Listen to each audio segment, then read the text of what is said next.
முத்தமிழ் மன்றம் இனிதே வழங்கும் முனைவர் வை. சங்கரலிங்கனார் அவர்களின் பாரதியின் புதிய ஆத்திச்சூடி கதைகள் 50, மற்றொன்று கணித மேதையின் கதை. இரு நூல்கள் வெளியீட்டு விழாவும் டாக்டர் ஆதலையூர் சூரியகுமார் அவர்களின் கரிகாலன் சபதம் நாவல் நூல் அறிமுக விழாவும் மதுரை கோசாக்குளம் CEOA மேல்நிலைப்பள்ளி வீரமாமுனிவர் அரங்கத்தில் இனிதே நடைபெற்றது. இறை வணக்கத்துடன் திருமதி சாவித்திரி பாலசுப்பிரமணியன் விழாவை துவங்க CEOA பள்ளியின் நிறுவனர் புலவர் ராசா கிளைமேக்ஸ் அவர்கள் தலைமை தாங்கினார். மதுரை தமிழ்ச்சங்கத்தின் செயலர் திரு மாரியப்ப முரளி அவர்களும் CEOA பள்ளி குழுமத் தலைவர் திரு சாமி அவர்களும் முன்னிலை வகித்தனர். இலக்கிய முத்தமிழ் மன்ற செயலர் திரு சண்முக ஞானசம்பந்தன் அவர்கள் திரு பிரபாகரன் மற்றும் டாக்டர் மல்லிகை சக்கரவர்த்தி, திரு S. நூல்களை பெறுபவர்கள் நல்லாசிரியர் திரு ஜெகதீசன் அவர்களும், நல்லாசிரியர் திரு வெங்கடேசன் அவர்களும், நல்லாசிரியர் திரு அழகர்சாமி அவர்களும் நூல்களை பெற்றனர். செந்தமிழ் கல்லூரி முனைவர் ரேவதி சுப்புலட்சுமி அவர்களும், தலைமை ஆசிரியர் புலவர் மு. சன்னாசி அவர்களும் நூல்களின் கருத்துரையாற்றினர். டாக்டர் ஆதலையூர் சூரியகுமார் ஏற்புரை வழங்க திருமதி ஞான சண்முகாதேவி அவர்கள் இறுதியில் நன்றியுரை கூற விழா இனிதே முடிவடைந்தது.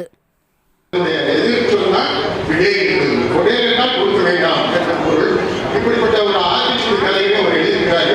உலகிற்கு என்னுடைய நெஞ்சார்ந்த பாராட்டுகளை நல்கி இந்த வாய்ப்பை எனக்கு கொடுத்ததற்காக அவருக்கு நன்றி பாராட்டி அவரே ஒரு கல்வியை விளக்குவதற்காக இது எதுவுமே நான் புதுசாக சொல்லலை. பல இடத்துல நான் படித்த கதைகளை இதில் அதை விளக்குவதற்கு உபயோகப்படுத்துவதுன்னு அவரே சொல்லியிருக்கிறாரு. அது மிக எளிய நடையில் அனைவருக்கும் புரியக்கூடிய ஒரு சொற்களாக கொடுத்து அளவுல அந்த நூலை வடிவமைத்திருக்கிறார். உண்மையிலேயே மிகவும் பாராட்டத்தக்கது. புலவர் இது போல இன்னும் பல்வேறு நூல்களை எழுதி ஏன்னா அவர் ஏற்கனவே ஒரு நல்ல ஒரு ஆசிரியராக இருந்து சமூகத்துக்கு பணியாற்றியவர். அதை தொடர்ந்து இப்படிப்பட்ட ஒரு நல்ல நூல்களை இன்னும் தொடர்ந்து எழுதி அவர் சேவையை தொடர வேண்டும் என்று கேட்டுக்கொண்டு தொடர்ந்து பல நூல்களை உருவாக்க வேண்டும். இந்த தமிழ் சமூகத்திற்கு மிகவும் உறுதுணையாக பாடுபடுவார் என்ற நம்பிக்கையில் அவரை இந்த நேரத்தில் பல்லாண்டு பல்லாண்டு வாழ்க அவரது தமிழ் தொண்டு மென்மேலும் தொடர வாழ்த்தி விடைபெறுகிறேன். நன்றி.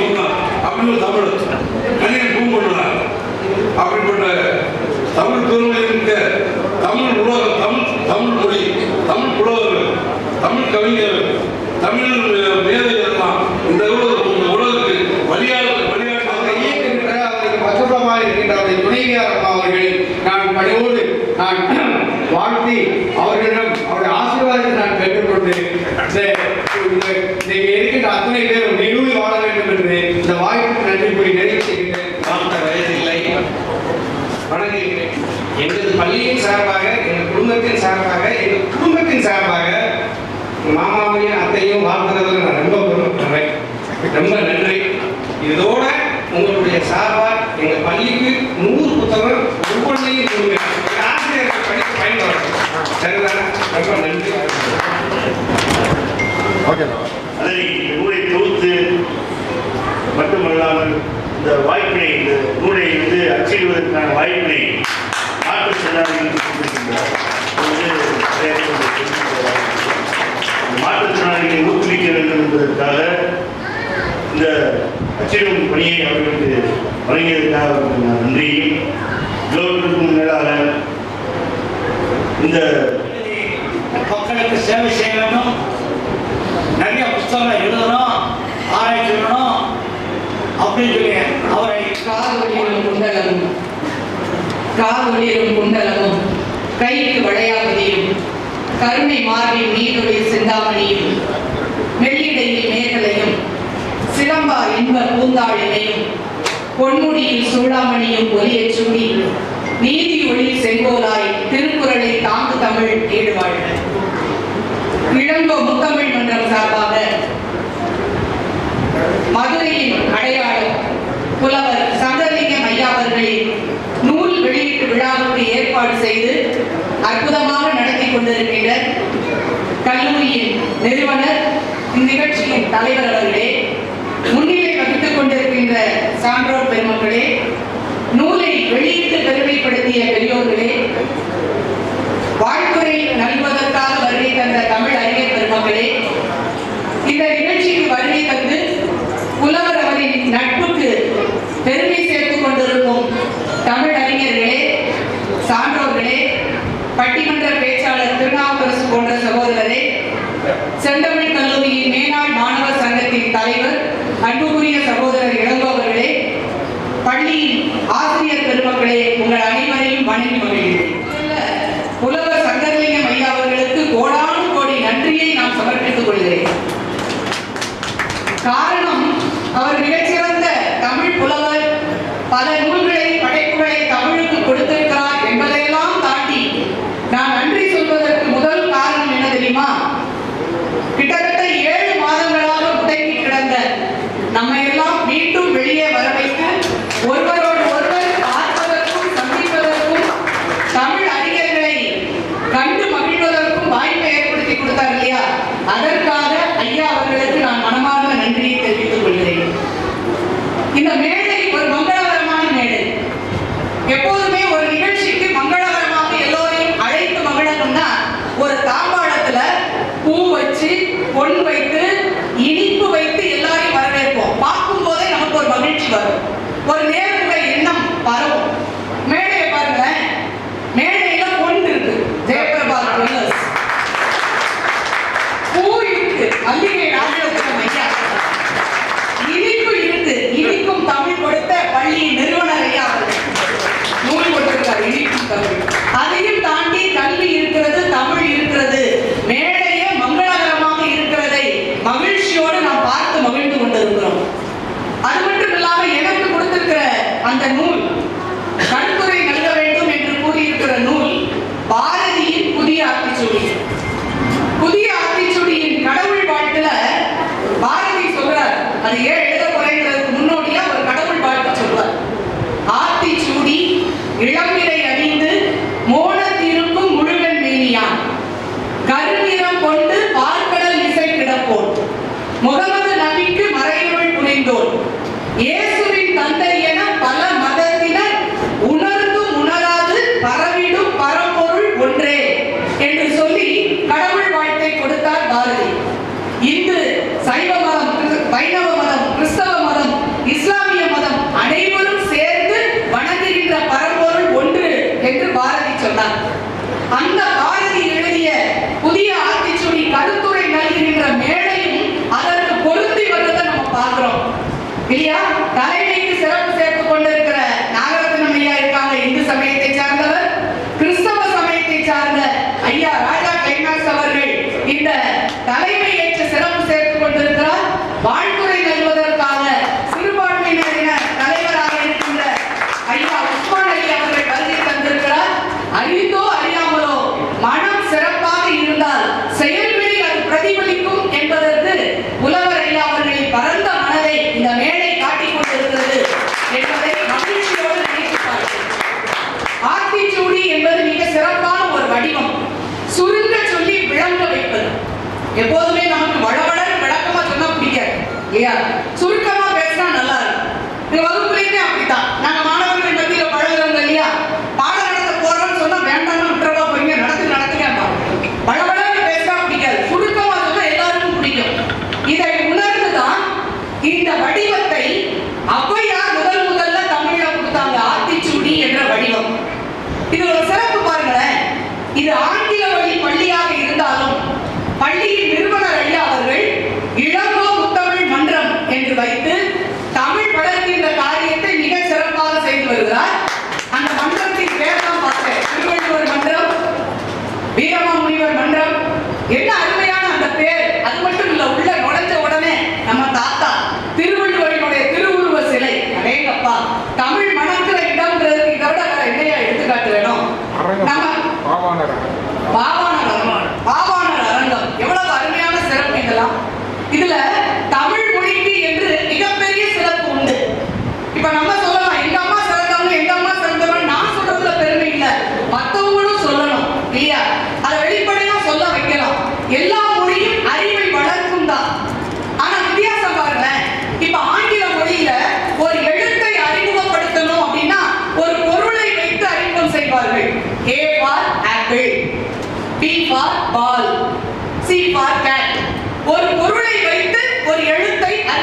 செய்வார்கள்.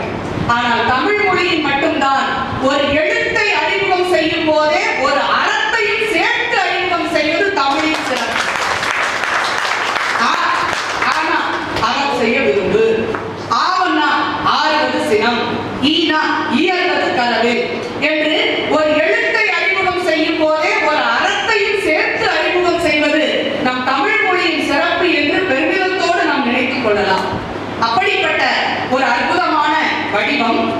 இதை ஔவையார் முதல்ல குழந்தைகள் எளிமையாக எழுத்துக்கள், தமிழ் எழுத்துக்களை படிக்க வேண்டும் என்பதற்காக இந்த ஆத்திச்சூடி என்ற வடிவத்தை எடுத்துக்கொண்டு நம்ம சிறு குழந்தைகளாக இருக்கும்போது இதெல்லாம் படித்தோம். ஆனா அந்த வடிவம் எல்லாருக்கும் பிடிச்சது. இந்த வடிவத்தை வைத்துக் கொண்டு பிற்காலத்தில் பின்னால் வந்த புலவர்கள் எல்லோரும் அதை வைத்துக் கொண்டு புதிய ஆத்திச்சூடி என்ற பெயரில் பலரும் ஆத்திச்சூடி படைத்தார்கள். அதில் ஒருவர் மகாகவி பாரதியார், அவருக்கு பின்னால் வந்த பாவேந்தர் பாரதிதாசன், அதற்கு பிறகு நிறைய பேர் தமிழர்கள் ஐயா அவர்கள் உட்பட பலரும் ஆத்திச்சூடி என்ற வடிவத்தை வைத்துக் கொண்டு ஆய்வு சூடி, நெறி சூடி என்று பல பேர்ல அது வந்தது இந்த வடிவம். ஆனா அது ஒரு சிறப்பு பாருங்க. இலக்கியம் என்பது காலத்தின் குரல், கவிஞன் என்பவன் கால கண்ணாடி. அந்தந்த காலகட்டத்தில் என்ன பிரச்சனை இருக்கிறதோ அதை பிரதிபலிக்கக்கூடியவன் கவிஞன் என்பதால் அந்தந்த கவிதை அந்த காலத்தை நமக்கு காட்டும் ஒரு வரலாறாக இருக்கும். இப்போ ஔவையார் எழுதின ஆத்திச்சூடி பாத்தீங்கன்னா அறம் செய்ய விரும்பு, ஆறுவது சினம். பிறகு எழுதின பாரதி எடுத்துக்கொண்டதை பாத்தீங்கன்னா அச்சம் தவிர், ஆண்மை தவறே அப்படின்னு அவர் எழுதினார் பாரதியார். அதற்கு பிறகு வந்த பாவேந்தர் பாரதிதாசன் எழுதும்போது அனைவரும் உறவாம், ஆட்சியை பொதுமிசை, இசைமொழி மேலதே அப்படின்னு அவர் எழுதினார். இந்த மூணுல உள்ள வித்தியாசம் பாத்தீங்கன்னா அந்தந்த காலகட்டத்தை நம்ம உணர்ந்து கொள்ளலாம். ஔவையார் எழுதினது ஆன்மீக ரீதியாக ஒரு தனி மனித விடுதலையை பற்றி சொன்னது. ஒரு தனி மனிதன் எப்படிலாம் இருக்கணும், அறம் செய்ய விரும்பு, கோபத்தை கொல, இயன்ற வரைக்கும் பிறருக்கு உதவி செய் என்று ஒரு தனி மனிதனின் ஆன்ம விடுதலையை சொன்னது ஔவையாரின் ஆத்திச்சூடி. ஆனால் பாரதி காலம் நம் நாடு அடிமைப்பட்டு கிடந்த காலம். அதனால் பாரதிக்கு நம்முடைய மக்களுக்கு எழுச்சி ஊட்ட வேண்டிய கடப்பாடு இருந்ததால் அச்சம் தவிர, வெள்ளைக்காரனை பார்த்து பயப்படாத, அச்சம் தவிர, ஆண்மை தவறு என்று ஒரு எழுச்சி ஊட்டக்கூடிய வழிகளாக எங்க ஊருக்கார் சொன்னார் சார் பேசும்போது, சீருவோர் சீரு அப்படிங்கிற தலைப்புல பேசினார். பாரதியின் ஆத்திச்சூடியை படிச்சா அப்படியே ஒரு கொய்க்கு வரும், நமக்கே ஒரு விடுதலை வேட்கை உணர்வு வரும். பாரதியினுடைய காலம் நாட்டு விடுதலைக்காக பாடப்பட்ட காலம். அதனால அந்த ஆத்திச்சூடி நாட்டு விடுதலையை பாடியது. பிறகு வந்த பாவேந்தர் காலம் நாடு விடுதலை பெற்று மொழிவாரி மாநிலங்களாக பிரிக்கப்படக்கூடிய அந்த காலகட்டத்தில் மக்களுக்கு மொழி பற்றும் மூட நம்பிக்கையை அகற்றி பழமையிலிருந்து விடுபட்டு வாழ வேண்டும் என்பதற்காக ஒரு சமூக பிரச்சனையாக எடுத்து சொன்னார். எல்லாரையும் சமமாக கருத வேண்டும், மொழியை பெருமையாக எண்ண வேண்டும் என்பதால் பாரதிதாசன் அனைவரும் உறவாம் அப்படின்னு ஆரம்பிச்சார். அப்ப அப்ப எழுதியது தனி மனித விடுதலை, பாரதி எழுதியது நாட்டு விடுதலை, பாரதிதாசன் எழுதியது சமூக விடுதலை என்று நம் பெரியவர்கள் ஆத்திச்சூடி என்ற சிறு வடிவத்தை எப்படியெல்லாம் பயன்படுத்தி இருக்கிறார்கள் என்பதை நினைத்து பார்க்கும்போது நம் தமிழினுடைய அந்த மாபெரும் ஆழத்தை நாம் பார்த்துக் கொள்கிறோம் என்பது தெரிய வருகிறது. இதுல நம்முடைய புலவர் ஐயா அவர்கள் மிக சிறந்த படைப்பாளி என்பதை இதுல பார்க்கலாம். எப்போதுமே கதை கேட்கறதுன்னா நம்ம எல்லாருக்குமே பிடிக்கும். சின்ன வயசுல பாட்டி தாத்தா கிட்ட பக்கத்துல படுத்துட்டு அவங்க சொல்ற கதையை கேட்டு வளர்ந்த பிள்ளைங்க ஒரு நாள் நெறி தவறாது. கதையிலேயே கடமையிலையும் சேர்த்து சொல்வார்கள். பேராசப்படக்கூடாது, பொய் சொல்லக்கூடாது, அப்படியெல்லாம் முடிப்பாங்க. அதை கேட்டு வளர்கிற பிள்ளைகள் நெறி தவறாமல் ஒரு சிறந்த தலைவர்களாக வரக்கூடிய அடையாளம் அதில் இருக்கும்னு பார்க்கிறோம். அதனால் பெருமள மனப்பாடம் பண்ணிட்டு அந்த பொருள் தெரியாம போறதை விட ஒரு கதையோட சொன்னா அது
பொதுவாகவே நம்முடைய தமிழ் இலக்கியங்கள் படித்து சுவைத்து இன்புறுவதற்கு மட்டுமல்ல, வாழ்க்கைக்கு வழிகாட்டும் ஒளி விளக்குகள் என்பதை நிரூபிப்பதற்கும் அதை பார்த்து வாழ்க்கையை அமைத்துக் கொள்வதற்கும் இதை போல எளிமைப்படுத்தி மாணவர்களுக்கு பிடிக்கின்ற விதத்தில் சொல்வது என்பது மிக சிறப்பானது. எனக்கு இந்த ஐயா புத்தக நூல் எனக்கு ரொம்ப பயன்படும் நினைக்கிறேன். மாணவர்களுக்கெல்லாம் தன்னம்பிக்கை உரை நிகழ்த்துறதுக்கு இது ரொம்ப லட்டு மாதிரி இருக்கும். எடுத்தவுடன் அதை படிச்சுட்டு அப்படியே ஒரு கதையை சொன்னோம்னா ஒரு நிகழ்ச்சி போய் சேர்ந்துடும். அப்படிப்பட்ட சிறப்பான நூலாக இந்த நூல் அமைந்திருக்கிறது.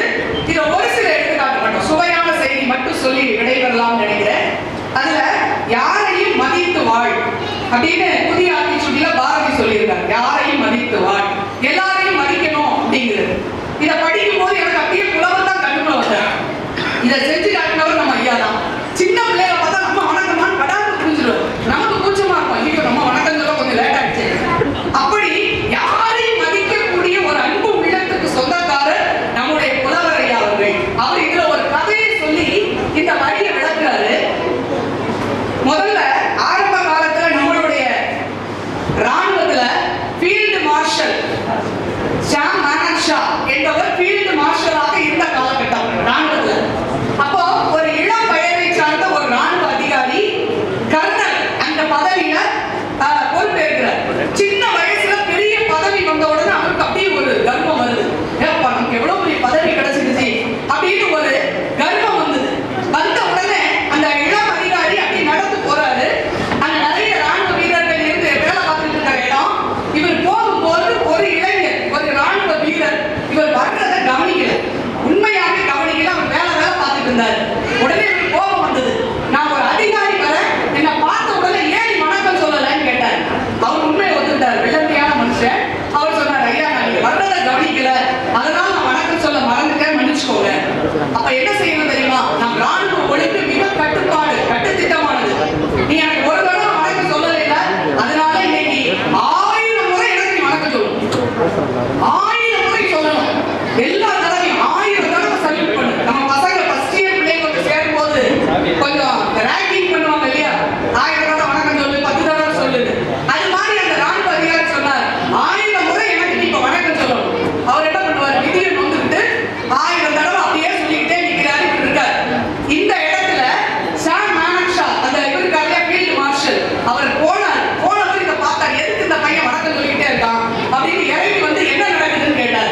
ஐயா எனக்கு ஒரு தடவை வணக்கம் சொல்லல, அதுக்கு தண்டனை கொடுத்துருக்கேன். 1000 முறை அவர் வணக்கம் சொல்ல வேண்டும் என்று தண்டனை கொடுத்துருக்கேன். சொன்ன உடனே சாம் மானக்ஷா சொன்னாராம், அப்படியா சரி, நம்ம ராணுவத்துல யார் ஒருத்தர் நமக்கு ஒரு வணக்கம் சொன்னாலும் நம்ம பதிலுக்கு என்ன செய்யணும்? திரும்ப வணக்கம் சொல்லணும். அப்ப அவன் எத்தனை தடவை வணக்கம் சொல்றானோ அத்தனை தடவை நீ திருப்பி சொல்லணும். இப்போ ஒரு மரியாதை கொடுக்கிறதுங்கிறது யாரையும் மதித்து வாழ வேண்டும் என்பது எவ்வளவு அற்புதமான விஷயம் என்பதை ஐயா அவர்கள் இந்த சின்ன கதை மூலமா சொல்லும் போது மனசுல நமக்கு ஆழமா பதிகிறத பார்க்கிறோம். எல்லா கோயிலுக்கும் போய் எல்லா கடவுளையும் கும்பிடுவோம். ஆனால் அனுமன் கோயிலுக்கு போனீங்கன்னா நம்ம கும்பிடுவோம்னால அவரு நம்மளை பார்த்து கும்பிட்டு இல்லையா? அந்த படியின் சிகரமாக இருக்கிறது அவர்கிட்ட இருந்து நம்ம கத்துக்க வேண்டியது. அதை போல யாரையும் மதிக்க வேண்டும் என்ற அற்புதமான சிந்தனையை இந்த கதையின் மூலமாக அந்த ஆத்திச்சூடியை விளக்குகிறார். மிக முக்கியமாக இன்னைக்கு நிறைய ஆசிரியர் பெருமக்கள் இருக்கிறதுனால சொல்றேன், மாணவர்களுக்கு நம்ம கொண்டு போக வேண்டிய விஷயம். ஆத்திச்சூடியில ஒரு வரி, சிதையா நெஞ்சுகொள், சிதையா நெஞ்சுகொள். எதுக்கும் மனசு உறுதியை நம்ம கைப்பற்றக்கூடாது அப்படிங்கிறதுக்கு சிதையா நெஞ்சுகொள் அப்படின்னு ஒரு வரி இருக்கு. இதுக்கு ஐயா சொல்ற கதைங்கிறத விட நிகழ்வு சொல்றார். அதுல ஒரு நிகழ்ச்சியை சொல்லுகிறார். எப்படின்னா, கப்பல் வடிவமைக்கப்பட்டிருப்பது எதற்காக தெரியுமா? கப்பல் வடிவமைக்கப்பட்டிருப்பது எதற்காக? கரையில் நின்று வேடிக்கை பார்ப்பதற்காக அல்ல. கடும் புயலிலும் கடல் கொந்தளிப்பதும் பயணம் செய்து கரைக்கு போய் சேர்வதற்கு, அதற்குத்தான் கப்பல் வடிவமைக்கப்பட்டிருக்கிறது. அதை போலதான் மனிதர்களும். வாழ்க்கைனா பூப்படுக்கை போல இருக்காது, எல்லாம் கலந்துதான் இருக்கும். அதில் பயணம் செய்து நாம் இலக்கை அடைய வேண்டும் என்பதற்காகத்தான் இது சொல்லப்பட்டிருக்கிறது என்று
அமைதியான கடல். சகாயம் ஐஏஎஸ் சொல்ற வரி, ஆழமற்ற அமைதியான கடல் ஒருபோதும் சிறந்த மாலுமியை உருவாக்காது. அமைதியா ஆழம் இல்லாம இருக்கு, அது பாட்டுல ஆறு மாதிரி குளமா இருக்கு, அதுல கப்பல் செலுத்துறதுக்கு பெரிய மாலுமி இருக்கணும்னு அவசியம் இல்லை. கொந்தளிக்கிற பாறைகள் நிறைந்த புயல் அடிக்கிற இடத்துலதான் சிறப்பாக பாதுகாப்பாக கப்பலை செலுத்துவதற்கு சிறந்த மாலுமி வேணும். அதனால வாழ்க்கை பிரச்சனையோடு இருக்கும் போதுதான் அது நம்மை செதுக்கும், பட்டை தீட்டிய வைரம் போல ஜொலிக்க முடியும் அப்படின்னு சொன்னார். காந்தி மியூசியத்துல காந்தி ஜெயந்தி விழால முதல் தடவை நிகழ்ச்சியில திரு பேராசிரியர் தமிழறிஞர் சாலமன் பாப்பையா அவர்கள் நடுவராக இருந்த பட்டிமன்றத்துல நாமெல்லாம் பேசுறோம். அந்த நிகழ்ச்சியை தொடங்கி வைக்கிறதுக்கு அந்த வருஷம் சகாயம் ஐஏஎஸ் வந்தவர் இதை சொன்னார். அதுக்கு 3 மாசத்துல ஒரு இடத்த மாத்திட்டாங்க, டிரான்ஸ்பர் பண்ணி விட்டாங்க. அடுத்து அவரை ஒரு பத்திரிகையாளர்கள் சந்திச்சு கேட்டாங்க, எதுக்கு இப்படி இவ்வளவு கரெக்டா இருக்கீங்க, நீங்க ஏதாவது சரியா வேலை பார்க்கணும்னு நோண்டி நோண்டி ஒவ்வொரு தப்பா கண்டுபிடிச்சு அவங்க இடத்த மாத்திடுறாங்க, இதுக்குள்ள எத்தனை இடம் மாத்திட்டீங்க, கஷ்டமா இருக்குல்ல, எதுக்கு இவ்வளவு சரியா இருக்கணும், நீங்க கொஞ்சம் அட்ஜஸ்ட் பண்ணிட்டு போக கூடாதா? அப்பதான் அவர் சகாயம் சொன்னார், ரொம்ப பிடிச்சது. அவர்கள் நான் பணி செய்யும் வேலை இடத்தை வேண்டுமானால் மாற்றலாம், என்னை ஒருபோதும் மாற்ற முடியாது. அதனாலதான் இன்னைக்கு எல்லா மனதிலும் இளைஞர்கள் மனதிலும் இருக்கக்கூடிய ஒரு வழிகாட்டியாக இருக்கிறார் என்றால் அடிப்படை காரணம் சிதையா நெஞ்சோடு இருக்க வேண்டும் என்று நம் பாரதி சொல்லிக் கொடுத்த வழிதான். இதுல செய்வதை துணிந்து செய், அதெல்லாம் ரொம்ப நல்லா இருக்கு. செய்வதை துணிந்து செய்யலாம், அந்த ஒரு வரிக்கு ஐயா சொல்லியிருக்கிற கதை குழந்தைகளுக்கு ரொம்ப பொருத்தமா இருக்கும்.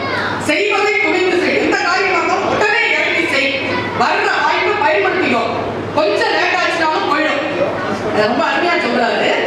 ஒரு விவசாயி கிட்ட போய் ஒரு இளைஞன், அழகான இளைஞன் பொண்ணு கேட்டான், உங்க மகளை கல்யாணம் பண்ணி கொடுங்களேன், நான் அவளை கல்யாணம் பண்ணிக்க விரும்புறேன்னு கேட்டான்.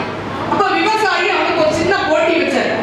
என்னன்னா, இப்ப நான் என் மாட்டு கொட்டி இருக்கலையே அது திறந்து விடுவேன், அது உள்ள இருந்து மாடு ஓடி வரும், நீ ஏதாவது ஒரு மாட்டோட வாழை தொட்டுட்டேன்னு போய் என் பொண்ணை நான் கட்டி கொடுத்துறேன். சொன்ன உடனே இது ஒரு பெரிய விஷயமா, நான் தொட்டுறேன்ட்டான். அடக்க சொல்லல, இல்ல வாழை தொட்டா சரி தயாரா இருந்தான். திறந்த உடனே ஒரு காலை ஓடி வந்து பார்த்தோம்னா அரண்டு போனார். பெரிய திமிழ், அதுமா பெரிய கொம்பு, முரடா வருது. ஐயோ, இதை பார்த்தாலே பயமா இருக்கு, இது ஓரமா ஓடிக்கிட்டார். அடுத்த மாடு பார்த்துக்கோன்னு ஓடிட்டார். இது ஓடிடுச்சு. ரெண்டாவது ஒரு மாடு வச்சு அது இதை விட பயங்கரமா வருது. ஐயோ, இது வேண்டாம், அடுத்த மாடு பார்த்துக்கோன்னு ஒதுங்கிட்டான். மூணாவது ஒரு சொங்கி மாதிரி ஒரு மாடு அங்கிருந்து வருது. ரைட்டு, இதுதான் நமக்கான குறி, பாவம் போல வருது, லைட்டா தொட்டு தடை கொடுத்துடலாம், நமக்கு பொண்ணு உறுதி அப்படின்னு காத்துட்டே நிற்கிறாரு. அந்த மாடு இவரை தாண்டி போகுது, அது வாழே இல்லை, அந்த மாட்டுக்கு வாழே இல்லை. போச்சா? அப்போ ஒரு வாய்ப்பு முதல்ல வரும்போதே படக்குன்னு முடிச்சுக்கணும். நான் அடுத்த வாய்ப்பு அப்புறம் பார்த்துக்கிறேன் தள்ளி போட்டோம்னா வாழ்க்கையில் அது கிடைக்காமலே போவதற்கான வாய்ப்புகள் உண்டு.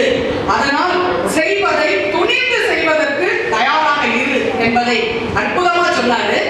இன்னொன்னு, இன்னைக்கு நம்ம சிக்கல், நம்மளுடைய வாழ்க்கையினுடைய சிக்கல் பாருங்க, எதுலையுமே நம்ம திருப்தி ஆக மாட்டோம். எது வந்தாலும் இதோட பெருசா, இதோட நல்ல, என்னத்த வாழ்ந்துட்டு இருக்கோம், இப்படியே தான் இருக்கும். காலுக்கு செருப்பிலேயே என்று கவலைப்படுபவன் காலே இல்லாத ஒருவனை பார்த்தாலும் திருப்தி அடையணும்ல.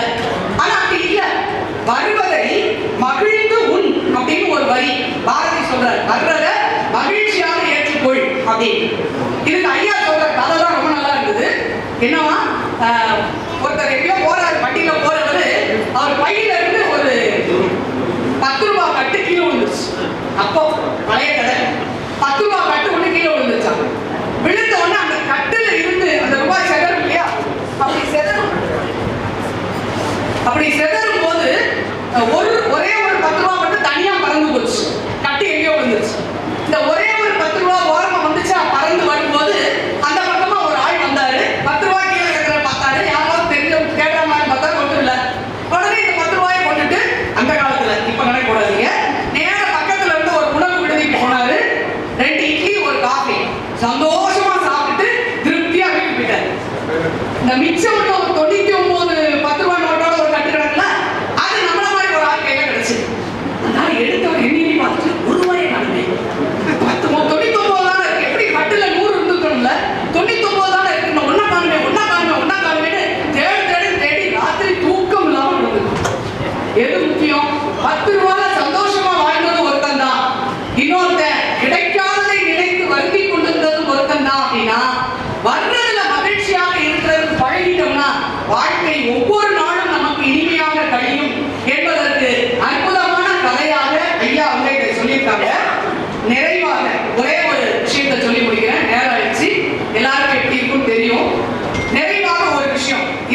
வரி பாரதி சொன்னார். போன மாதம் மதுரையில 2 சம்பவத்தை நம்ம பார்த்தோம். 2 விதமான எக்ஸ்ட்ரீம், 2 முனைகள். அதுல ஒண்ணு நல்ல விஷயம்.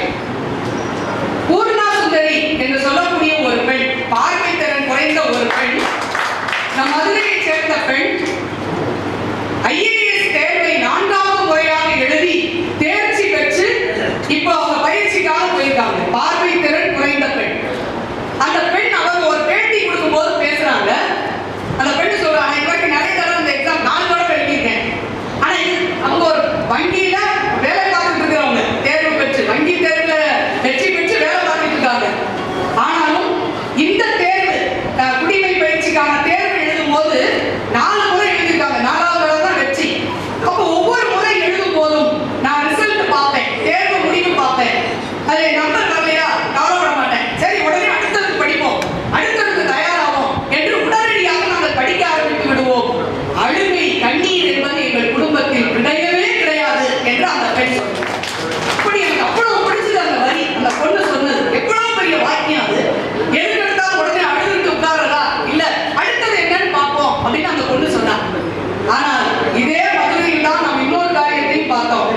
நீட் தேர்வு எழுதுவதற்கு முதல் நாள் இரவு தேர்வு எழுத பயத்தில் ஒரு பெண் தற்கொலை செய்து கொண்டதை நம்ம பார்த்தோம் இல்லையா? அந்த பொண்ணு, நான் ரொம்ப சோர்வாயிட்டேன், நான் ரொம்ப பயந்துட்டேன், குடும்பத்துல எல்லாரையும் பார்க்க எனக்கு வருத்தமா இருக்கு அப்படின்னு சொல்லி தேர்வு எழுதாமலேயே தன் உயிரை மாய்த்து கொண்டதையும் பார்த்தேன். அப்போ தோல்வி என்பது வாழ்க்கையில வரும். ஆனா அதற்காக துவண்டு போய்விடாமல் கலங்காமல் முயற்சி செய்பவர்களுக்கு தான் வாழ்க்கையில் வெற்றி கிடைக்கும் என்பதற்கு இந்த விஷயங்களை ஐயா அவர்கள் தோல்வி வருகின்ற போது எந்த காலகட்டத்திலும் நாம் துவண்டு போகாமல் இருக்க வேண்டும் என்பதற்கான கதையினையும் சொல்லி இருக்கிறார் என்பதை பார்க்கின்ற போது மிக சிறப்பாக இந்த நூல் இருக்கிறதுல 50 புதிய ஆத்திச்சூடி வரிகளை மட்டும் எடுத்துக்கொண்டு 50 கதைகளை மட்டுமே ஐயா அவங்க கொடுத்துருக்காங்க. இதனுடைய விலை 150 ரூபாய் தான். 150 ரூபாய். ஏதாவது குழந்தைகளுக்கு பிறந்த நாள் என்றால் அற்புதமாக பரிசளிக்கலாம். நாம் பரிசளிப்பது வெறும் நூல் மட்டுமல்ல, அவர்களுக்கான வெற்றிகரமான வாழ்க்கை என்ற நம்பிக்கையோடு நாம் இந்த புத்தகத்தை பரிசாக கொடுக்கலாம். நாம் படித்து மகிழலாம். எப்பவா பெரிய புத்தகமா படிக்க பொழுது நமக்கு கொஞ்சம் சிரமமா இருக்கும். ஒரு பேருந்து பயணத்திலே ஏதோ ஒன்று டக்குனு இப்படி திறந்தோம்னா அதுல ஒரு செய்தி கிடைச்சிடும். ஒரு 2 பக்கம் தான், ஒரு செய்தி நமக்கு கிடைச்சிடும், ஒரு திருப்தி வரும். அப்படிப்பட்ட அருமையான இந்த நூலை படைத்திருக்கின்ற ஐயா அவர்களை வாழ்த்தி இந்த நிகழ்வு தொடரும் முன் அம்மா அவங்க அற்புதமாக கடவுள் வாழ்த்து பாடினார்கள். அபிராமி அந்தாதி கலையாத கல்வி குறையாத வயதும் என்று அந்த 16 பேரிலும் ஐயா அவர்களுக்கு குறையாமல் கிடைக்க வேண்டும் என்று அன்னை மீனாட்சியை கேட்டுக்கொண்டு இவர் நிறைந்த ஆயுளோடும் நீடித்த ஆரோக்கியத்தோடும் வாழ வேண்டும் என்று அவர் வணங்கும் மீனாட்சியிடமே நானும் வேண்டிக் கொண்டு இந்த அருமையான வாய்ப்புக்கு நன்றி பாராட்டி விடைபெறுகிறேன். நன்றி. இந்த தமிழ்நூல் பயிற்சி ஒன்றுமே உடையார் என்று சொல்லும் பொழுது அவருக்கு பிற செய்திகள் தெரியவில்லை என்பதை, அதாவது அந்த காலத்தில் மனமொழி தெரியவில்லை என்பதை அப்படி சுட்டிக்காட்டுவார்கள். அதுபோல அம்மையார் ரேவதி அவர்கள் தமிழ் பேராசிரியர், தமிழை நன்கு கற்றவர்கள். அதுவும் பாரதியாருடைய ஊருக்கு பக்கத்து ஊருக்காரர் வேற. ஆக பாரதியாரை என்னன்னா சொல்லணுமோ நல்லா சொல்லி முடிச்சுட்டார். இப்ப இது பள்ளியில கடைசி பாட வேலை. கிட்டத்தட்ட இப்ப 4வது பாட வேலை.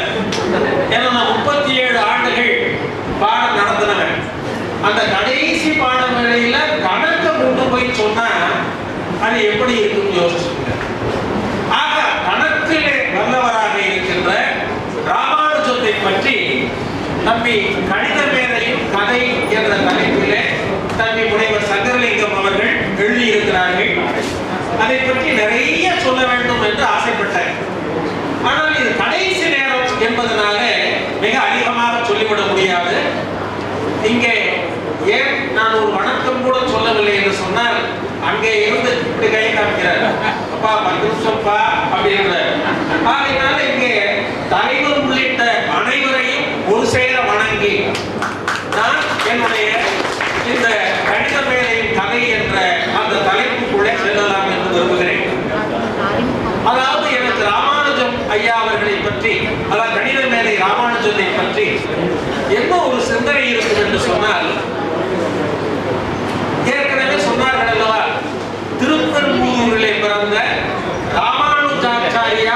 என்பவருடைய பெயரைத்தான் வைஷ்ணவத்தில், அது குறிப்பா ஸ்ரீ வைஷ்ணவத்தில் தேர்ந்தெடுக்கின்ற எல்லோரும் வைப்பார்கள். அதற்கு காரணம் ராமானுஜன் என்று சொன்னால் அனுஜன் என்றால் தம்பி என்று பொருள். ராமானுஜன் என்றால் ராமனுக்கு தம்பி லக்குவனுடைய பெயர். அந்த லக்குவனுடைய பெயரைத்தான் அங்கே ஆதிகேசவ பெருமாள் கோவிலிலே சன்னதியிலே அவருக்கு அவருடைய பெற்றோர் சூட்டினார்கள். அவர் இங்கே தன்னுடைய ஆசிரியர் சொல்லிக் கொடுத்த அந்த மந்திரத்தை மிக உயரமான கோபுரத்து உச்சியிலிருந்து திருக்கோஷ்டியூர்ல சொன்ன ஒரு புரட்சியாளர் தான் யார்? ராமானுஜர். அந்த ராமானுஜருடைய வடிவமாகவே தான் அதே குலத்திலே ஒரு பிள்ளை பிறந்திருக்கிறார். அந்த பிள்ளைக்கு ராமானுஜம் என்று சொல்லி அவங்க அப்பா ஸ்ரீனிவாசன் பெயர் சூட்டி இருக்கிறார். அந்த ஸ்ரீனிவாசன் ராமாயணம், அதாவது ஸ்ரீனிவாசன் என்று சொன்னால் அங்கே திருமலையிலே இருக்கின்ற பெருமானுக்கு ஸ்ரீனிவாசன் என்று பெயர். அந்த பெருமான் தன் பிள்ளைக்கு ராமானுஜம் என்று பெயர் சூட்டி இருப்பது ரொம்ப பொருத்தம். ஒன்று. இரண்டாவது, ரொம்ப அழகா ஒரு செய்தியை சொன்னாங்க. அதாவது இளம் வயதிலே அவர் எப்பொழுது பார்த்தாலும் கணக்கு கணக்கு கணக்கு என்றே வாழ்ந்திருக்கிறார். அவர் வாழ்ந்த காலம் மொத்தம் 33 ஆண்டுகள். இது என்ன காரணமும் தெரியல. பெரிய மேதைகள் ரொம்ப சிறிய வயதிலே இறந்துடுறாங்க. அதுவும் ஒருவர் பாரதியார் 39 வயது தான். அதே மாதிரி பட்டுக்கொண்ட கல்யாண சுந்தரம் 29 வயது தான். அதுபோல சுவாமி விவேகானந்தர், இப்படி பலரையும் பார்த்தீங்கன்னா இளம் வயதிலேயே காலமாயிருந்தாங்க. ஆனா இளம் வயதிலேயே காலமானாலும் அவர்கள் போட்டு இருக்கின்ற விதை போல, அவர்கள் போட்டு இருக்கின்ற அந்த விருட்சத்தை போல வேற யாரும் செய்திருக்கிறார்களா என்றால் சொல்ல முடியும். அந்த அளவுக்கு இந்த சீனிவாச ராமானுஜம் அவருடைய அந்த வறுமை கொடிது என்பதற்கு அம்மையார் நல்ல விளக்கம் சொன்னாங்க. எனக்கு ரொம்ப பிடிச்சது. கொடிது கொடிது, வறுமை கொடிது, அதனிலும் கொடிது இளமையில் வறுமை என்று சொன்னால் அந்த இளமையிலே வறுமை வருவதுதான் ஒருவரை எப்படி என்று சொன்னால், நத்தைக்குள்ளே அந்த சுவாமி நட்சத்திரம் இருக்கிற நேரத்தில் நத்தையினுடைய இது திறக்குமா, அந்த நேரத்தில் மழைக்குழி என்ன செய்வான், அதுக்குள்ளே முதுகுக்குள்ள போயிடுவான். போன உடனே அது உருத்த உருத்த உருத்த அதுதான் முத்தாக மாறுகிறது என்று சொல்லுகிறார்கள். அதுபோல எந்த அளவுக்கு உருத்தல் இருக்கிறதோ அது முத்தாக பரிணமிப்பது போல அந்த வறுமை என்பது அவனுடைய வாழ்க்கையை உயர வைத்து விடுகிறது. அந்த வகையிலே உயர்ந்தவர் தான் சீனிவாச ராமானுஜம். அது மட்டுமல்ல, அவர் உயர்நிலை பள்ளியில படிக்கும் பொழுது, அந்த உயர்நிலை பள்ளி மாணவனாக இருந்த பொழுது அவர் கணக்கிலே பெரிய புலி. கும்பகோணத்தில் நேட்டிவ் ஸ்கூல் என்று சொல்லக்கூடிய அந்த கும்பகோணம் நகரவை பள்ளியில தான் படித்திருக்கிறார். படிக்கும் பொழுது அங்கே அந்த ஆங்கிலேயருடைய காலத்துல அந்த கல்வி பிரிவு எப்படி அமைத்தார்கள் என்று சொன்னால், ஆங்கிலேயர் காலம் வரை கல்வியிலே ஒரு திட்ட அமைப்பு இல்லை. ஒன்று குருகுலத்தில் போய் படிக்கணும், அதாவது ஒவ்வொரு இடத்துல ஒவ்வொரு ஆசிரியரை போய் போய் தேடி படிக்கணும். நீங்க உமேசாவுடைய எண்சரித்திரத்தை பார்த்தீங்கன்னா அவர் ஒவ்வொரு பாடத்தையும் ஒவ்வொரு நூலையும் எப்படி எப்படி எங்கே எல்லாம் போய் கற்றார் என்பதை நீங்கள் தெரிந்து கொள்ளலாம். அதுபோல மருத்துவம் படிக்கணும்னா அந்த பரம்பரை மருத்துவனா இருந்தால் தான் அந்த மருத்துவம் படிக்க முடியும். அதே மாதிரி வீரத்தில் சிறந்து, அதாவது வாழ் பயிற்சியோ வேல் பயிற்சியோ மற்ற பயிற்சியோ பெறணும் என்று சொன்னால் அதற்குரிய ஆசிரியரை போய் தேடி போகணும். அதுவரை ஆங்கிலேயருடைய காலம் வரைக்கும் ஒரு அந்த கல்வி கட்டமைப்பு இல்லை. அப்படி கட்டமைப்பு உருவாக்கி சென்னை பல்கலைக்கழகத்தை அவங்க என்ன பண்றாங்கன்னு சொன்னா நிறுவுகிறார்கள். ஆக 1851 சென்னை பல்கலைக்கழகத்தை நிறுவி இருக்கிறார்கள். அப்படி நிறுவும் பொழுது அவர்கள் கல்வி கட்டமைப்பு தர்றாங்க. அப்படி தரும் பொழுது ஆர்ட்ஸ் என்று சொல்லக்கூடிய ஒரு பிரிவு, கலைப்பிரிவு. அந்த கலைப்பிரிவு முதல்ல என்னன்னு சொன்னா, அதாவது பிரைமரி ஸ்கூல் லெவல் தொடக்கப்பள்ளி, அதற்கடுத்து மிடில். அந்த மிடில் ஸ்கூல்ல என்ன சொல்லியிருக்கிறாங்க, லோயர் செகண்டரின்னு சொல்லியிருக்கிறாங்க. அதற்கடுத்து ஹை ஸ்கூல், ஹை ஸ்கூல்ங்கிறத என்ன சொல்லியிருக்காங்கன்னா அப்பர் செகண்டரி என்று சொல்லியிருக்கிறார்கள். அதற்கடுத்து கல்லூரி படிப்பு என்று வரும் பொழுது FA என்று ஒரு படிப்பு. அதுக்கு என்ன பெயர்னா ஃபர்ஸ்ட் ஆர்ட்ஸ் என்று பெயர். ஏன்னா இவர் எழுதியிருக்கிற FA அவர் தேர்ச்சி பெறவில்லை, ஆக FA அவர் அவர் தேர்ச்சி பெறவில்லை என்ற ஒரு குறிப்பு இங்கே இருக்கிறது. ஆனா இந்த FA என்னன்னு தெரியணும்ல. அப்ப FA என்பது ஃபர்ஸ்ட் ஆர்ட்ஸ் என்பதுதான் FA. அதுக்கு பின்னால இன்டர்மீடியட் அப்படின்னு மாறுச்சு. அதுக்கடுத்து PUC என்று மாறுச்சு. இப்ப எல்லாம் போச்சு ஹையர் செகண்டரி அப்படிங்கிற பேர்ல இருக்கு. மற்ற இடங்கள்ல ஜூனியர் காலேஜ் அப்படிங்கிற நிலையில இருக்கு. ஆக அந்த வகுப்பு தேர்ச்சி பெறாத ஒரு மாணவன் கல்லூரி மாணவனுக்கு டியூஷன் எடுத்திருக்கிறார். யாரு? ராமானுஜம்.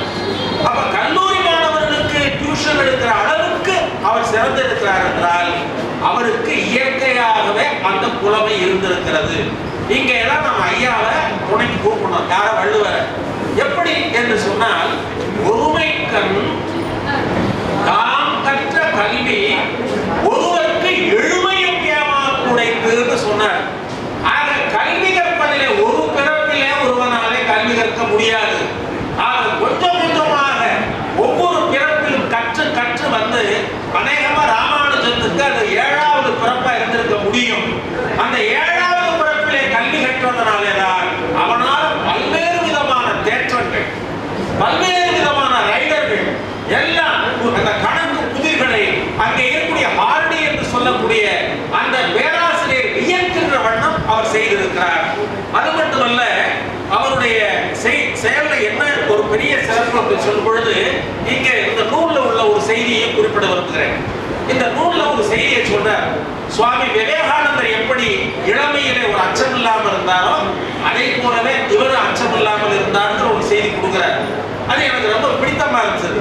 எப்படி என்று சொன்னால், சுவாமி விவேகானந்தர் சின்ன வயதில் ரொம்ப சுட்டி குழந்தை, எப்ப பார்த்தாலும் எல்லாரோடையும் விளையாடுவார். அப்படி ஒரு நாள் அந்த தோட்டத்துல போய் விளையாடும் போது மரத்துல எல்லா பிள்ளைகளும் ஏறி இருக்கான். அப்ப அந்த தோட்டத்துக்காரன் வந்து, ஏய் இங்க பிசாசு இருக்கிறா, குடிச்சுடுடா அப்படின்னு சொல்லிட்டாங்களாம். உடனே எல்லாரும் போயிட்டாங்க. நரேந்திரன் மட்டும், நரேந்திரன் விவேகானந்தர், நரேந்திரன் மட்டும் இரவெல்லாம் அந்த மரத்திலே இருந்திருக்கிறார். அடுத்த நாள் காலையில வந்து, டேய் யாரா, என்னப்பா எப்படா இருக்கிற நீங்க என்று கேட்ட உடனே சொன்னாராம், இல்ல நீங்க பிசாசு இருக்குன்னு சொன்னீங்க, அந்த பிசாசு எப்படி இருக்குன்னு பார்க்கலாம்னு இருந்தேன் நான். ஆக சிறிய வயதிலேயே அச்சமில்லை அச்சமில்லை அச்சம் என்பது இல்லையே என்று அந்த விவேகானந்தர் வாழ்ந்ததை போலவே இவர் என்ன பண்ணாரா, அந்த இரவு நேரத்துல எங்கேயாவது தெருக்கூத்து, பொம்மலாட்டம் இதெல்லாம் நடக்கிறத பார்க்க போவாராம். போயிட்டு இரவு வெகு நேரம் கழிச்சு வரும்போது வழியில் சுடுகாடு, அந்த சுடுகாட்டை பார்த்த உடனே எல்லாரும், டேய் என்னடா ராமானுஜா இங்க சுடுகாட்டுக்கு பேய் இருக்கா அப்படின்னு பார்க்கலாம். அப்ப ராமானுஜன் சொல்லுவாரா, அதாவது இன்றைய பேய்களை பார்த்து பயப்படுறீங்களே, செத்தா எல்லாருமே பேய் தானே. ஆக இன்றைய பேய்கள் நாளைய பேய்களாக இருக்கிற நாம இன்றைய பேய்களை பார்த்து நாம எதுக்கு பயப்படணும் அப்படின்னு சொன்னார் என்ற செய்தியை பதிவு பண்ணியிருக்கிறார். அது ஒரு பெரிய ஆச்சரியமான செய்தி. ஏன்னா இது சிறு குழந்தைகளுக்கு, மாணவர்களுக்கு போய் சேர வேண்டிய செய்திகள் எல்லாமே. ஏன்னா ராமானுஜனுடைய வாழ்க்கை வரலாறு என்று சொல்லும் பொழுது நாங்கள்லாம் சிறு வயதாக இருக்கும் பொழுது என்ன படிச்சோம்னு சொன்னா, எங்களுடைய இதுல வந்து ஏக வேலன் என்று சொல்லக்கூடிய ஒருவர் எழுதிய நிறைய புத்தகம் இருக்கும். அந்த ஏக வேலன் என்பவருடைய புத்தகத்தை படிப்போம். அதே மாதிரி கலைக்கதிர் என்று சொல்லி உங்களுக்கு கோயம்புத்தூர்ல இருந்து ஒரு புத்தகம் வரும். அதுல எல்லா விதமான செய்தியும் இருக்கும். அதே போல தமிழ் சிட்டு என்று ஒன்று. இப்படி அப்படிப்பட்ட நூல்களை நாங்கள் எல்லாம் போய் அங்கே நூலகத்தில் போய் படிப்போம். இப்ப யாரும் அந்த சின்ன பையங்க படிக்கிறதே கிடையாது. எப்ப பாருங்க கையில ஆண்ட்ராய்டு போன் வச்சிருக்காங்க. இதுல என்ன சிறப்புன்னா, அந்த ஆண்ட்ராய்டு போன்ல இருக்கக்கூடிய பல ஆப்ஸை உருவாக்குனவரே அந்த ராமானுஜத்துடைய அந்த கணக்கியல் அடிப்படை தான். ஏன்னா அந்த பறவை பறக்கும் போது கோணங்களை சொன்னாங்க இல்லையா, அது மாதிரி இந்த ஆண்ட்ராய்டு போன்ல இருக்கக்கூடிய பெரும்பாலான ஆப்கள், அதுல இருக்கக்கூடிய செய்திகள் எல்லாமே இந்த ராமானுஜத்தினுடைய அடிப்படை கொள்கைகளை வைத்துத்தான். ஆனா இதுல என்ன ஒரு பெரிய சிக்கல் என்று சொன்னால், இப்ப பித்தகோரஸ் தேற்றம்னு சொன்னா பித்தகோரஸ் பேர்ல சொல்றோம். ஒரு செங்கோண முக்கோணத்தின் கர்ணத்தின் மீது வரையப்பட்ட அந்த சதுரத்தின் பரப்பளவானது மற்ற இரு பக்கங்களின் மீது வரையப்பட்ட சதுரங்களின் பரப்பளவுக்கு சமம். இது என்னன்னா பித்தகோரஸ் தேற்றம்னு சொல்றோம். அதே மாதிரி அவருடைய தேற்றம்னு சொல்றோம். ஆனா இது ராமானுஜன் கணக்கு என்று பிள்ளைக்கு சொல்லி தரோம்னா இல்ல, அது ஒரு பெரிய கேவலமான விஷயம். என்ன அப்படின்னா, இந்த பை அப்படின்னு ஒண்ணு, நீங்க இந்த வட்டத்தை பற்றி சொல்லிக் கொடுக்கும் போது கணக்காசிரியர் சொல்லி கொடுப்பாங்க. அதாவது வட்டத்தின் பரப்பளவு என்பது பை ஆர் ஸ்கொயர். வட்டத்தின் சுற்றளவு 2πr என்று சொல்லுவாங்க. அதே மாதிரி வட்ட வளையம் சொன்னா 2π capital R 2π capital R square minus 2π small r square என்று இதெல்லாம் சொல்லி தருவாங்க. ஆனா இந்த பை என்பதனுடைய மதிப்பு 22/7 என்று கண்டுபிடித்தல ராமானுஜம். இது என்னைக்காவது நம்ம ஏன்னா நான் படிக்கும் பொழுது அப்ப காம்போசிட் மேத்ஸ் பேர் நான் படிக்கிற காலத்துல அந்த காம்போசிட் மேத்ஸ் பின்னால வந்து ஆப்ஷனா என்னாச்சு சொல்லியாச்சுன்னா அது எலக்டிவ்ஸ் எனக்கு பின்னால் கொண்டு வந்தாங்க. அப்ப காம்போசிட் மேத்ஸ்ல சொல்லிக் கொடுக்கும் பொழுது எங்க பேராசிரியர் இதெல்லாம் சொல்லுவார். அதே மாதிரி தேட்டர்ல சொல்லுவார், அந்த ரைடரோட போடுவார்.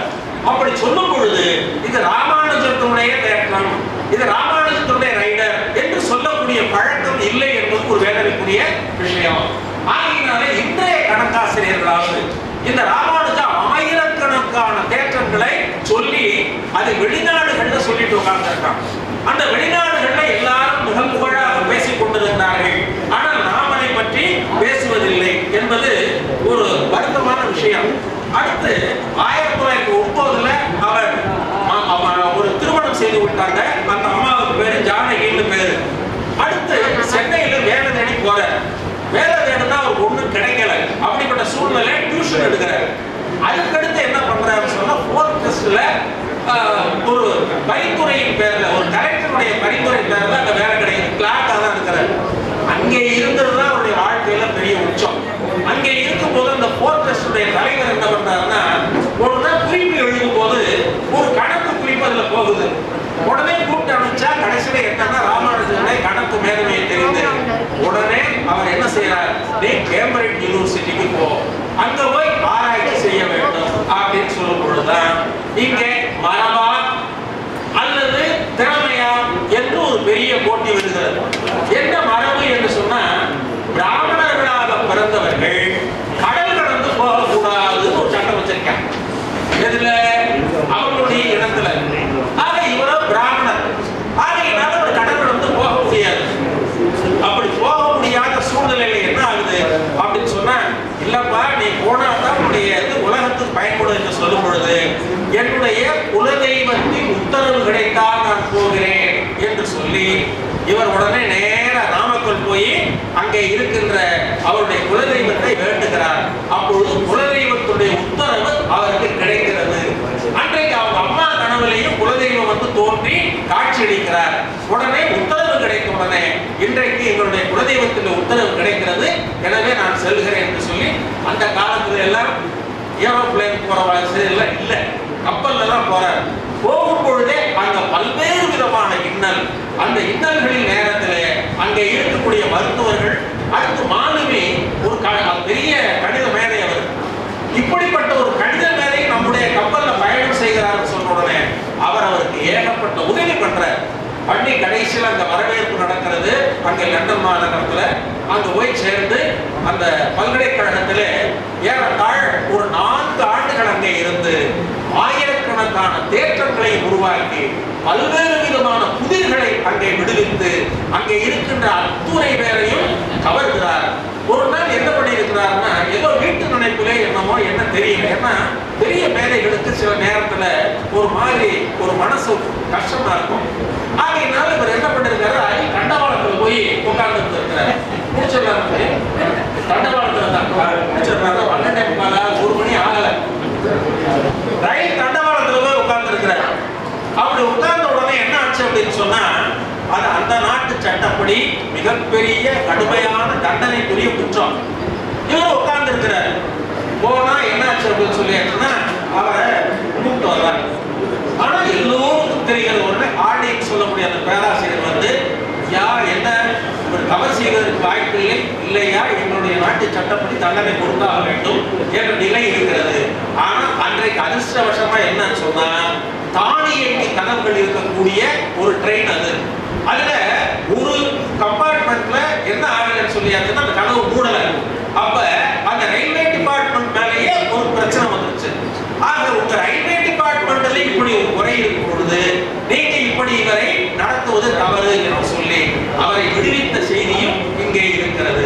அப்ப 4 ஆண்டுகளுக்கு மேல அவரால் தாக்கு பிடிக்க முடியல. நேரம் மீண்டும் இந்தியாவுக்கு வந்துடுறாரு.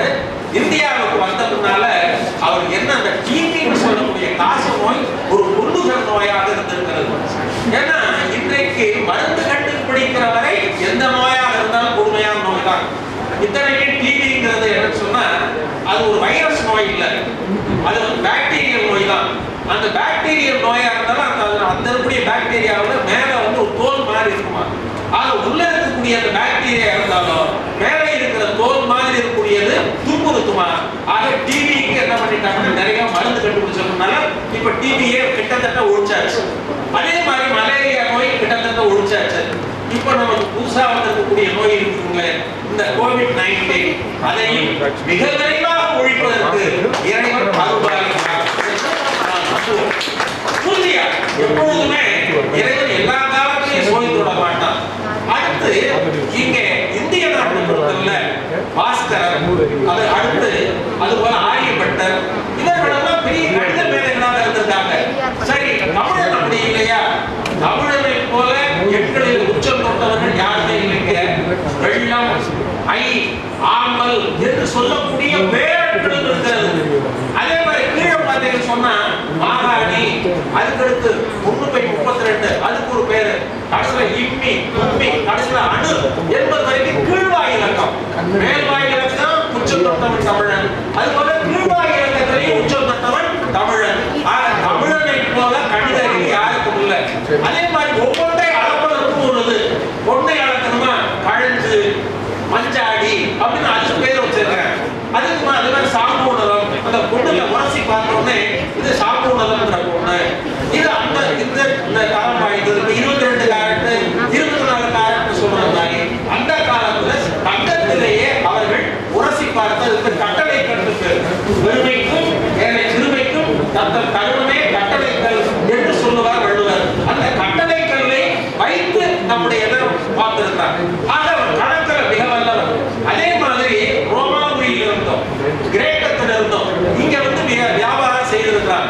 இன்றைக்கு நாம 1, 2, 3, 4 எழுதுறோம் இல்லையா? இந்த எண்கள் எல்லாம் ரோமானிய எண்கள் என்று நாம் நினைத்துக் கொண்டிருக்கிறோம். அத மூவா அவர்கள் கடுமையாக மறுப்பார்கள்.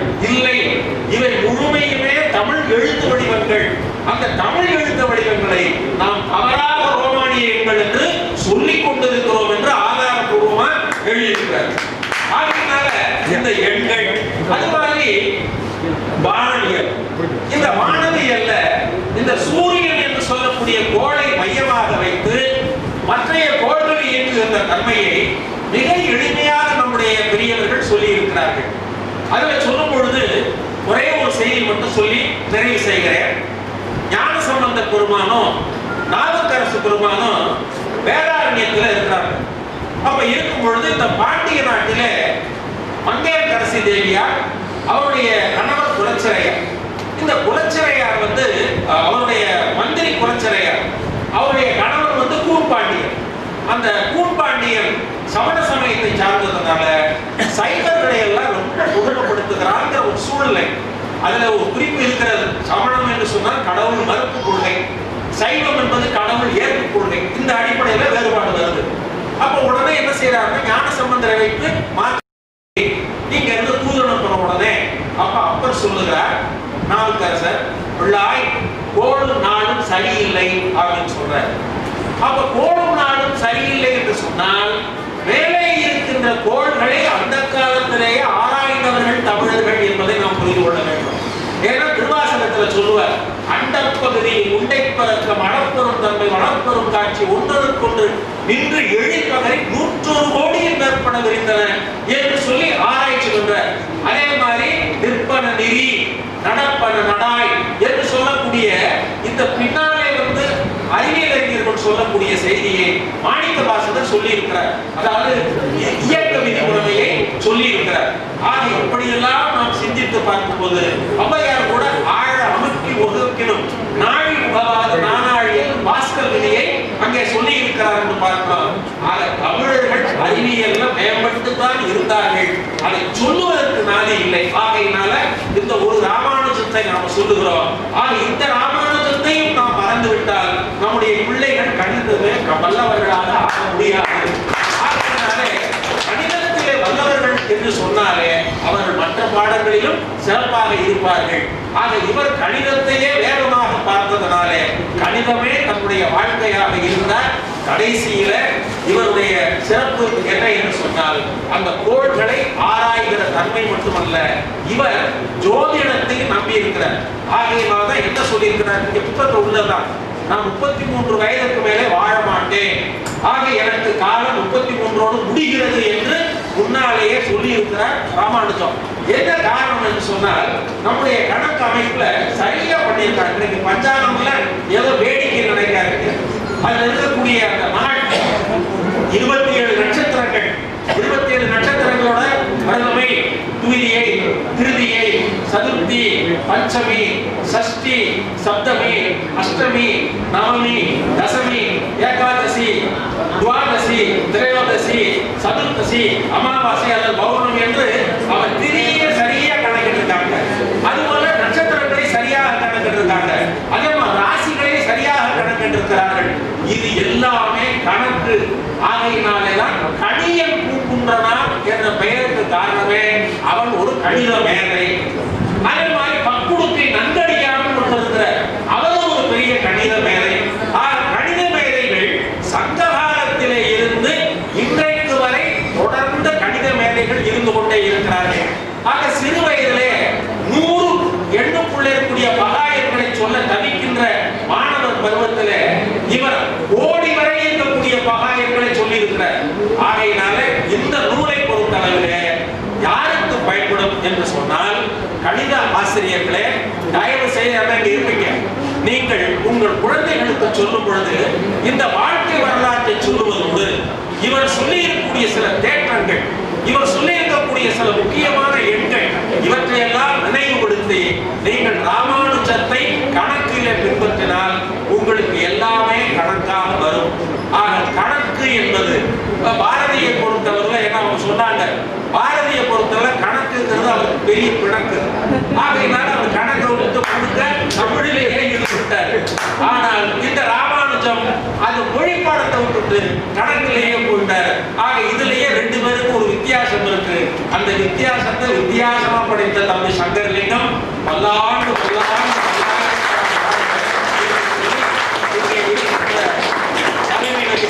ஐயா கைலாஸ் அவர்கள் தமிழிலே மிக வல்லவர்கள். அதே போல அவர்கள் ஐயா இந்த நிர்வாகி, இங்க இருக்கக்கூடிய நிர்வாகி அவர்களும் அது தூத்துக்குடியில நல்லாவே தமிழ் படிச்சிருக்கிறாரு. அந்த காலத்திலே பாரதியுடைய அந்த ஆத்திசூடி தலைப்புல பேசி இருக்கிறாரு. இங்க அமர்ந்திருக்கின்ற இருக்கக்கூடியவர்கள் சாதாரணமானவங்க இல்லைன்னு எனக்கு தெரியும். ஏன்னா அத்துணை பேரும் அறிஞர்கள். ஏன்னா அறிஞர்கள் முன்னால சொல்வதுதான் ரொம்ப சிறப்பு. மற்ற இடத்துல அதாவது பேசிட்டாங்க, பையன் கேட்டல நாங்க சொன்னதான் கதை. அங்க என்ன சொல்லணுமோ அதில் ஏற்க வழி இல்லை. ஏன்னா 3/4 மணி நேரம் உட்காந்துருக்கோமே. ஆனா இங்க அப்படி நம்ம கதை விட முடியாது. காரணம், இங்க இருப்பவர்கள் நல்ல அறிஞர்கள். அதனாலதான் கற்றாரும் கற்றார் எனப்படுவார், கற்றாரும் கற்ற செல சொல்லுவார் என்று வள்ளுவர் சொல்லுவார். அந்த கற்றார்களுக்குள்ளே கற்ற செல சொல்லுகின்ற தன்மை எனக்கு இருக்கிறதோ இல்லையோ தெரியவில்லை. ஆனால் இந்த சான்றோர்கள் இவ்வளவு நேரம் அமைதியாக கேட்டீர்களே, ஆகையினாலே உங்கள் பொன்னார் திருவடியை நான் வணங்கி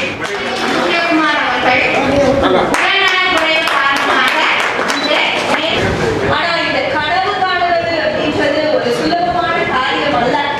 நாம கூட கனவு காணுவோம். ஆனால் நம்முடைய மாணவ செல்வங்களை கனவு காண வைப்பது என்பது ஒரு அரிய விஷயம்.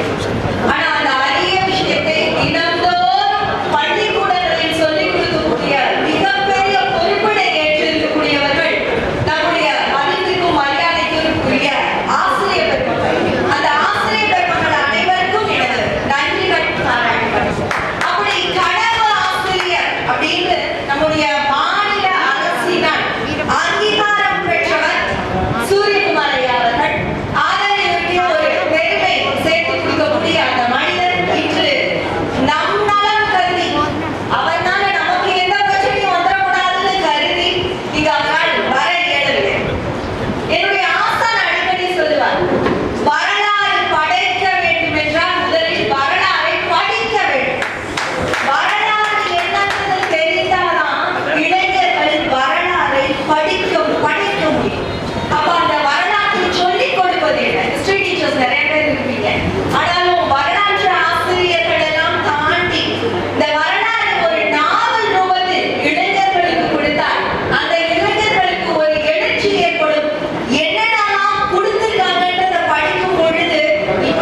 இதில் ஒரு சிறப்பு என்னவென்றால் ஒவ்வொரு வருடமும் நம்ம சுற்றுச்சூழல் தினம் கொண்டாடுவோம்.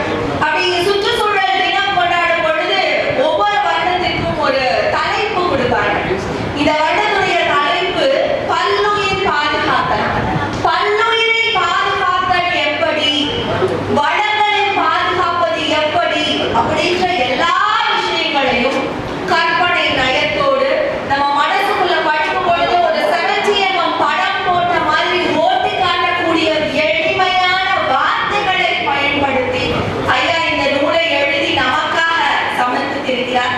கூடிய விரைவில் அது திரைப்படமாகவும் எடுக்கப்படவும் அப்படின்றதுக்காக பல முயற்சிகள் மேற்கொள்ளப்பட்டிருக்கிறது. இனி வரும் காலம் இளைஞர்கள் காலம் என்பார்கள். அப்படிப்பட்ட இளைஞர்கள் வரலாற்றில் புரிந்து கொள்ள வேண்டும் என்பதற்காக ஒரு சிறப்பு மிக்க வரலாற்று நாவல் இன்று அறிமுகப்படுத்தியிருக்கிறது. அனைவரும் இதை வாங்கி படிக்கிறது மட்டும் இல்லாம நம்முடைய அடுத்த தலைமுறைக்கு கொண்டு செல்லக்கூடிய கடமை நமக்கு. சண்டாசி ஐயா சொல்றது 4வது பாட வகுப்பு எடுக்கிறதுக்கு என்னை விட்டுட்டீங்களே, நான் அது கூட கிடையாது. வெள்ளடிச்சதுக்கு அப்புறம் ஒரு 5 நிமிஷம் அப்படின்னு சொல்லி எதையோ சொல்றதுக்காக வந்த ஆள் நான். அதை சொல்லிட்டேன்ற ஒரு மகிழ்ச்சியோடு இந்த சிஇஓஏ பள்ளிக்கூடத்திற்கும் எனக்கு கூட ஒரு நெருங்கிய உறவு உண்டு. முதல்ல நான் படித்து முடித்து வெளியே வந்து வேலைக்கு சேர்ந்தது இந்த பள்ளிக்கூடத்தில். இது நான் திறமையாக பேசுகிறேன், ஒரு 4 பேருக்கு முன்னாடி ஒரு தைரியமாக பேசுகிறேன் அப்படின்னா அதுக்கு முக்கியமான காரணம் ராஜாக்கலை காட்சியாக அவங்க முன்னிலையில் இந்த நூலை பற்றி பேசிய பெருமையோடு விடைபெறுகிறேன். நன்றி. வணக்கம். முதல் இந்த நாள் தமிழுக்கு வணக்கம். இந்த மண்ணிலே என்னை தந்து உருவாக்கிய எனது தாய் தந்தையருக்கு வணக்கம். முடிச்சது கடைசி கைதான தாய். என்னுடைய மாமன் மாமிக்கு வணக்கம். எனக்கு தமிழ் கற்றுத் தந்த ஆசானுக்கு வணக்கம். இந்த மேடையிலே என்னை கடந்து பார்த்து பெருமை சேர்க்கக்கூடிய சிஇஓஏ கல்வி குழுமத்தினுடைய தலைவர் உள்ளிட்ட பெருமக்களுக்கு வணக்கம். பேருக்கு இந்த மாதிரி ராஜா, இந்த ராஜா கையை வச்சா எதுவும் ராஜா போனது. இவர் தொட்டால் குமரன் தொடாத நான் வளர்ந்தேன். எப்படி மனசு பாருங்க, எங்க வழி இருக்குது, இதுக்கு வழி இருக்கா, இடம் இருக்கா?